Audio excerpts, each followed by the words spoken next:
हाय दोस्तों, पाइथन के lecture series में आपका स्वागत है। आज हम लोग पढ़ने वाले हैं पाइथन में व्हाइल लूप किस तरीके से काम करता है। तो आपको पता है कि व्हाइल लूप भी पाइथन में बिल्कुल ही सिंपल तरीके से काम करता है, जिसका सिंटैक्स है व्हाइल देन कंडीशन और then body of the loop. Expression का मतलब है कंडीशन, एंगल ब्रैकेट का मतलब होता है देना जरूरी है। ठीक है, तो अगर इसको आप समझना चाहें कि अगर स्टैंडर्ड सिंटैक्स तो ये है, लेकिन आप हमेशा समझिए कि कहीं ना कहीं वाइल में इनिशियलाइजेशन ऊपर कहीं ना, अगर आप फॉर से तुलना कर रहे हैं तो कहीं ना कहीं कुछ इनिशियलाइजेशन होता है। ठीक है, ये होगा। देन इसके बाद आप ऐसे समझिए जैसे वाइल कंडीशन, यहां कंडीशन होगा और कंडीशन होने के बाद यहां पे होगा body of the loop, body of the loop, और फिर यहां पर होगा इंक्रीमेंट या डिक्रीमेंट। ठीक है, अगर इस बात को आप समझना चाहते हैं किस तरीके से, जैसे मैंने कहा कि एक क्वेश्चन दिया कि write a program for printing 1 to 10, जैसे आपको 1 से 10 तक प्रिंट करना है तो आप कैसे कर सकते हैं। आई की शुरुआती वैल्यू 1 कर सकते हैं। लूप कब तक चले, जब तक वाइल आई छोटा या बराबर हो किसके, 10 के। आई छोटा या बराबर हो 10 के, और आपने कहा कि आई को क्या कर दो, प्रिंट कर दो, और i is equal to i plus 1। तो आप अगर इसको देखना चाहें कि ये कैसे काम करेगा तो इसको बड़े आराम से आप समझ सकते हैं। कैसे, आई की वैल्यू 1 है, क्या 1 छोटा है 10 से, सही बात है, 1 प्रिंट किया, 1 प्रिंट किया, फिर ये कितना हो गया 2, फिर चेक करेगा क्या 2 छोटा है 10 से, फिर 2 प्रिंट करेगा, फिर 3 हो जाएगा, 3 प्रिंट करेगा, 4 प्रिंट करेगा, कहां तक, 10 तक चलेगा। अगर इसको आप करके देखना चाहते हो तो आप आइए करके देख लीजिए। आई इक्वल टू 1, हमने कहा लूप तब तक चलो जब तक कि आई छोटा या बराबर हो किसके, 10 के। फिर यहाँ पे कोलन लगता है, फिर प्रिंट किया आपने किसको, आई को, और उसके बाद अगर आप सेम लाइन में चाहते हो तो आप एक हल्का सा एंड करके आप यहाँ पे एक हल्का सा गैप दे दो। ठीक है, और i is equal to i plus 1, run करा दो इसको आप, ये देखो 1 से लेकर 10 तक प्रिंट हो गया। ठीक, तो आप देख सकते हैं कि बड़े आराम से आप व्हाइल लूप को लिख सकते हैं। अब व्हाइल लूप पे बेस्ड कुछ क्वेश्चंस अगर आप करना चाहें तो ये देखिए 4-5 क्वेश्चन आपके सामने हैं। मैं 1-2 क्वेश्चन मैं करूंगा और बाकी क्वेश्चन मैं आपको छोड़ूंगा। जिसमें सबसे बेसिक क्वेश्चन है कि दिए गए नंबर के डिजिट्स को रिवर्स करना। अगर आप दिए गए डिजिट्स के नंबर के डिजिट्स को रिवर्स करना चाहते हैं तो आपको मैं लॉजिक समझाने वाला हूं, और ये क्वेश्चन इस क्वेश्चन का बल्कि इन सारे क्वेश्चन का बेस है पहला वाला क्वेश्चन। तो अगर पहला वाला क्वेश्चन आप कर ले गए तो बाकी सारे क्वेश्चन आप बड़े आराम से कर ले जाएंगे। तो डिजिट्स को रिवर्स करने की जो बेसिक लॉजिक होती है, वो बेसिक लॉजिक ये कहती है कि पहले हम लोग नंबर को लेते हैं। मान लीजिए हमारे पास कोई भी एक नंबर है, तो नंबर को लेने के बाद, नंबर लेने के बाद इस नंबर को हम क्या करते हैं, पहले जो भी हमारा नंबर होगा इसको हम एक बार 10 से मॉड निकालते हैं और एक बार 10 से हम नंबर को डिवाइड करते हैं। तो मॉड निकालने से क्या होता है, लास्ट डिजिट मिल जाती है, और इससे क्या होता है, लास्ट डिजिट गायब हो जाती है, और फिर इसमें हम 10 से इंक्रीज करते हुए आगे बढ़ते हैं।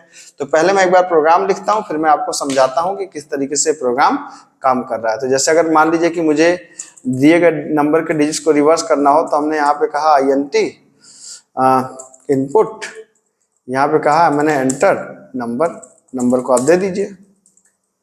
ठीक है, उसके बाद हमने एक रिवर्स नाम का वेरिएबल लिया 0, और हमने कहा लूप चलाओ जब तक नंबर इज ग्रेटर देन 0।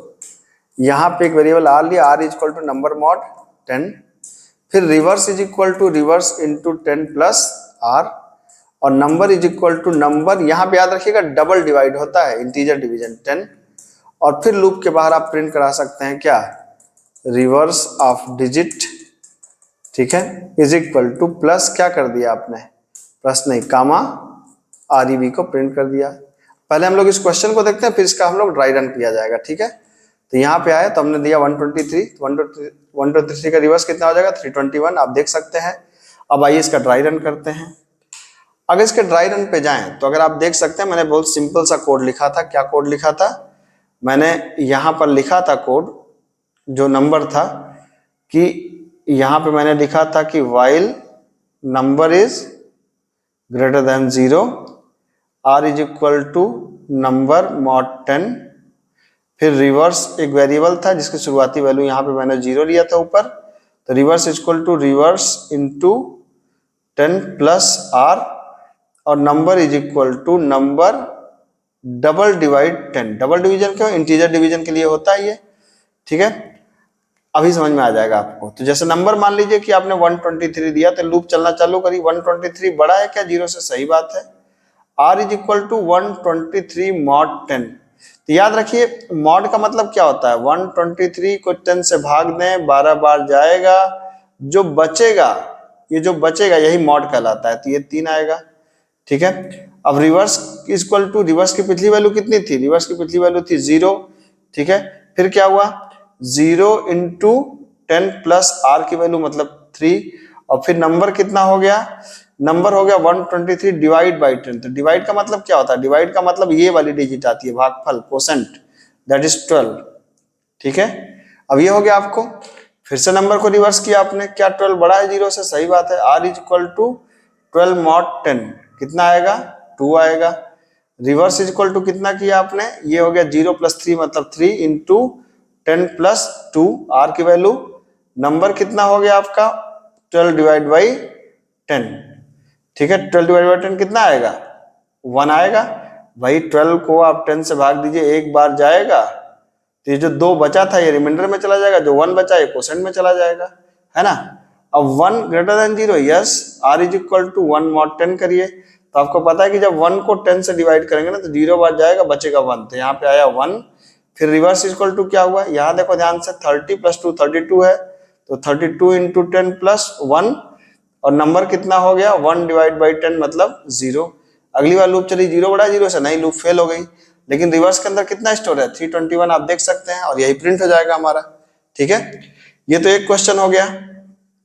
अब चूंकि इस समय मेरी आपसे बात तो हो नहीं सकती, तो मैं आपसे पूछता कि भाई एक क्वेश्चन और बता दो जो मैं कर दूं। तो मैं एक क्वेश्चन अपने से कर देता हूं, ये वाला क्वेश्चन कर देता हूं कि सम और एवरेज बताना है डिजिट्स के। सम और एवरेज का मतलब क्या है कि जैसे मान लो कि आपने यहां पर दिया, मान लेते हैं कि आपने, मैं अब इसको तो मिटा दूं भाई, इसका काम तो हो गया।